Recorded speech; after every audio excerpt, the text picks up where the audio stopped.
Maanta oo Talaado ah, taliyaha booliiska qaybta guud ee gobolka Banaadir ayaa loo magacaabay gaashaanle sare Mahdi Cumar Muumin oo loo garan og yahay Macalin Mahdi. Warqad ka soo baxday xafiiska taliyaha ciidanka booliiska Soomaaliyeed Sareeya Gaas Cabdi Xasan Maxamed Xijaar ayaa lagu magacaabay taliyahan cusub oo guud ahaanba ay hoos imaan doonaan qaybta guud ee booliiska gobolka Banaadir iyo sidoo kale fadhiyadooda intaba.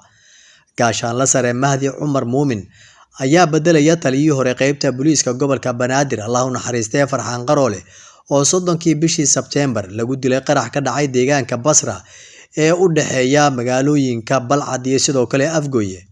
Taliye Mahdi oo ah taliyaha cusub booliiska qaybta gobolka Banaadir ayaa shaqooyin kala duwan ka soo qabtay hay'adaha amniga dalka isagoo soo noqday taliyaha arrimaha bulshada hay'adda nabad sugidda Soomaaliya ee NISA. sidoo kale waxa uu xilal ka soo qabtay dhanka amniga marka la eego. Taliyaha cusub ee qaybta booliiska gobolka Banaadir gaashaanle sare Mahdi ayaa ka hor inta xilkan aan loo magacaabin waxa uu ahaa taliyaha nabad sugidda qaybteeda deegaanada Galmudug. Taliyaha booliiska Soomaaliya General Xijaar ayaa sheegay in magacaabista taliyaha cusub ay wax badan ka bedeli doonto amniga caasimadda waxaana taasi ay keentay in xilkan cusub loo magacaabo.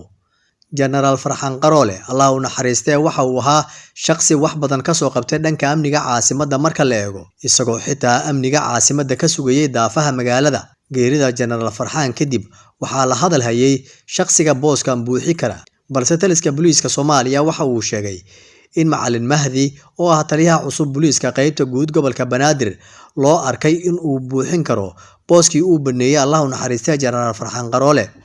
Shaqsigan cusub ee loo magacaabay taliyaha guud ee booliiska gobolka Banaadir ayaa la rumaysan yahay inuu wax badan ka bedeli karo dhanka amniga marka la eego maadaama uu yahay nin dhalinyaro ah oo firfircoon isla markaana la falgali kara bulshada.